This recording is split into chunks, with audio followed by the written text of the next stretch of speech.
Karibuni tujifunze Excel. Unakuta umepewa swali kama hili kwenye Excel jinsi ya kulifanya, lakini hili swali kuna vitu pia ametupa tuweze kuongezea.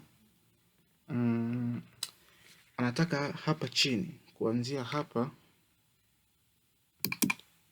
mpaka hapa kuna vitu tuongezee, lakini hatuwezi kuandika kwa sababu hapa kuna mstari huu wa column, utakuwa mstari tuukate. Kwa hiyo tuta highlight kama hivi. Ukisha highlight kama hivyo, utakuja moja kwa moja hapa kwenye merge.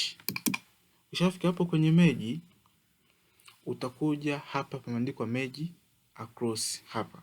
Uta click mara moja na mstari utakuwa umejikatakata. Tutaanza kuandika hizo content ambazo ametupa. Hapo anataka tuandike ya kwanza ni count of items. Tutashuka chini tena kidogo, tutaandika average of tax. Average of tax. Tutashuka tena chini kidogo hapo, tutaandika mean item price. Chini hapo anataka tuandike max item price. Max item price. Hili ndio swali ambalo unakuta ametupatia. Anataka hili swali tuweze kulifanya kwenye Excel.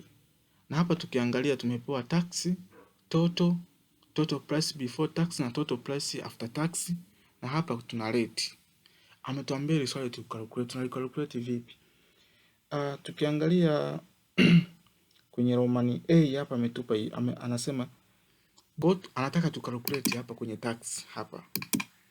Na kwenye tax hapo amesema, na swali lenyewe linasema hivi, tax bracket hii anasema if item price. Amesema if item price, ili tuweze kuikalculate hii tax hii, lazima tuje tukuitafutia hapa kwenye item price. Sasa na formula ya kutafuta hapa inasema hivi, sawa if, tuweka bracket. Siku yote hii item price inawakilishwa na herufi C. Sawa, kwenye hii herufi C kwenye row yake kuna namba 2. Kwa Excel huwa inatambua namba za huku juu, huwa inatambua herufi pamoja na hizi namba. Kwa kama ametuambia hivyo kwamba hii tuweze kupata tax, ni lazima tuchukue nani? Tuchukue item price ndio tutaweza kupata tax. Anasema hivi, swali la price ni ngapi huyu? Huyu ni C2. Kwamba utachukua utaweka C2 kwamba C ndo hii hapa na 2 ndo hii hapa. Ametuambia is less than. Kwa hiyo tutabonyeza shift, tutaweka alama ya less than. Ametuambia itakuwa sawa sana ngapi? 100. Less than ngapi? 100. Kwa hiyo tutaweka koma.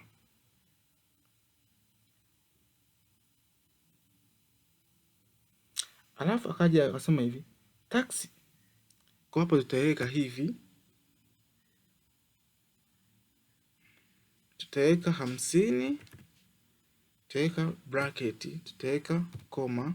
Akatuambia otherwise, maana kama ni otherwise tutaweka hivi bracket, tutaweka 100. Tunaweka tena hivi, tunakuja tunafunga na bracket hapa.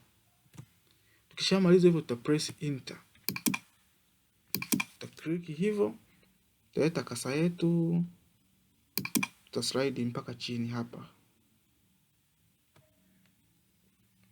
Hapo ndio tumeweza kukalculate tax. Na hii tax imetokana na hii item price, ndio tunaweza kupata tax. Kwa hiyo swali linalofuata anasema hivi, total price before tax. Anasema hivi, total price, ili tuweze kutafuta total price before tax.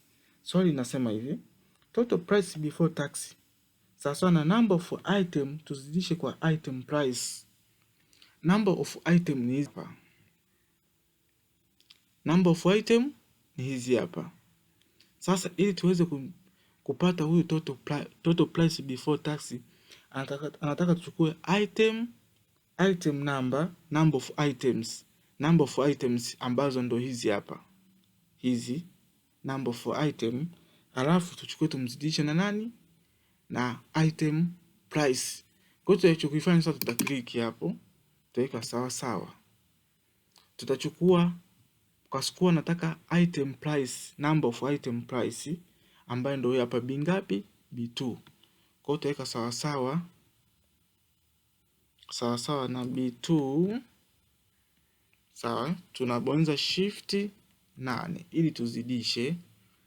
Sawa, kwa ngapi? Kwa item price ambaye naye ni ngapi, ni C2. Tukipiga enter inatuletea jibu letu hili hapa.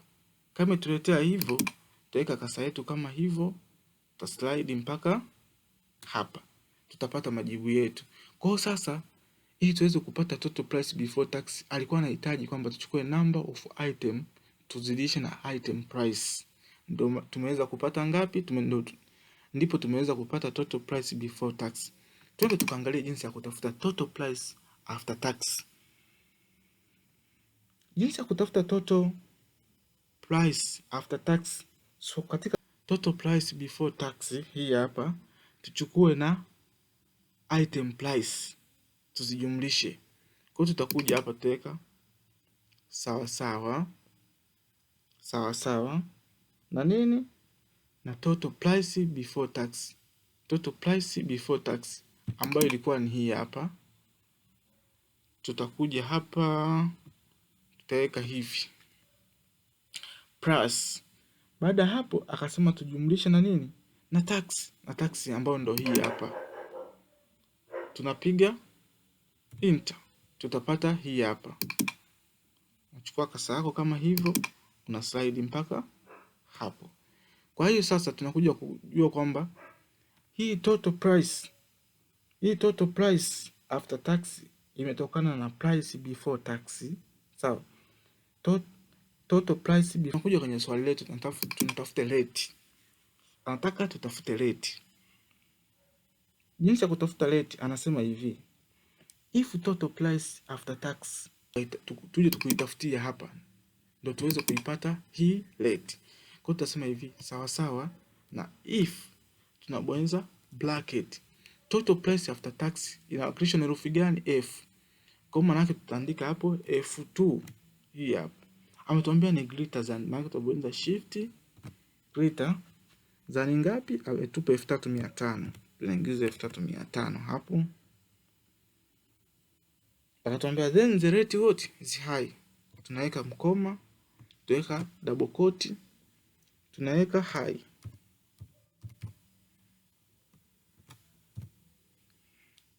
Otherwise what? Reasonable. Tunaweka hapo reasonable.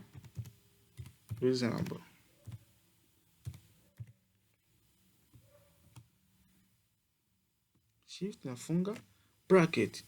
Tunapiga enter. Jibu letu limekuja nini? Reasonable hili hapa.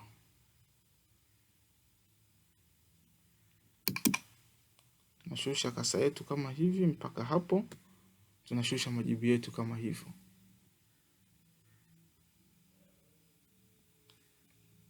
Sawa. Baada hapo huku tena tumepewa count of item, average of tax, mean item price, max item price. Tunakuja tena kwenye swali huku. Ametuambia hivi: find count of item.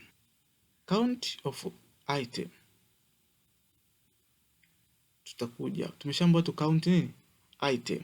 Item ndio hizi hapo ambazo tayari tumeshapewa. Kuna item number na kuna item price. Sasa yeye hapa alichotupa hapa find.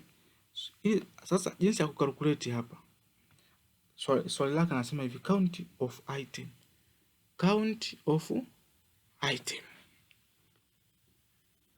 Nataka tu count hizo item, ni hizi hapa, hizi tuzicount.